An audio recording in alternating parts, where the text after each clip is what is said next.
ನಮಸ್ಕಾರ. ನಾನು ದಯಾನಂದ್ ಕುಂದಗೋಳ ಅಂತೇಳಿ ಅಮೀನ್ಬಾಯಿ. ನಾವು ಗೌರಿ ಗೊಬ್ಬರನ ಮುಂಗಾರಿಯಲ್ಲಿ ಸೋಯಾಬೀನ್ಗೆ ಹಾಕಿದ್ವಿ. ಯಾವುದೂ ಏನೂ ಅದಕ್ಕೆ ಮತ್ತೆ ಬೇರೆ ಗೊಬ್ಬರ ಹಾಕಿಲ್ಲ, ಏನಿಲ್ಲ, ಸ್ಪ್ರೇ ಮಾಡಿಲ್ಲ.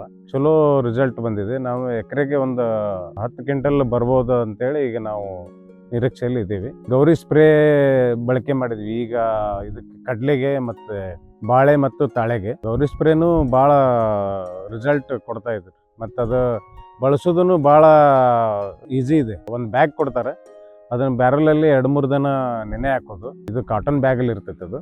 ಅದನ್ನ ನೆನೆ ಹಾಕಿ ನಾವು 2-3 ದಿನ ಬಿಟ್ಟು ಡೈರೆಕ್ಟ್ ಪಂಪಿಗೆ, ಅದನ್ನೇನು ಸೋಸೋದು ಬೇಡ, ಏನು ಬೇಡ, ಡೈರೆಕ್ಟ್ ನಾವು ಪಂಪಿಗೆ ಹಾಕಿ ಸ್ಪ್ರೇ ಮಾಡ್ಬೋದು.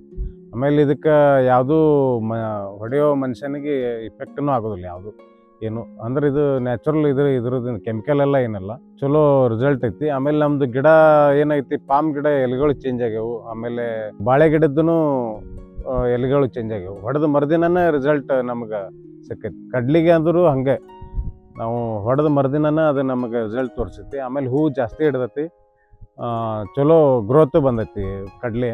ಭಾಳ ಒಳ್ಳೆ ರಿಸಲ್ಟ್ ಐತಿ. ರೈತರಿಗೆ ನಾವು ಹೇಳೋದೇನಂದ್ರೆ, ಗೌರಿ ಸ್ಪ್ರೇ ಮತ್ತು ಗೌರಿ ಗೊಬ್ಬರ ಬಳಸಿದ್ರೆ ಕೆಮಿಕಲ್ಗಿಂತ ಹೆಚ್ಚಿನ ರಿಸಲ್ಟ್ ಕೊಡ್ತಾ ಇತ್ತು.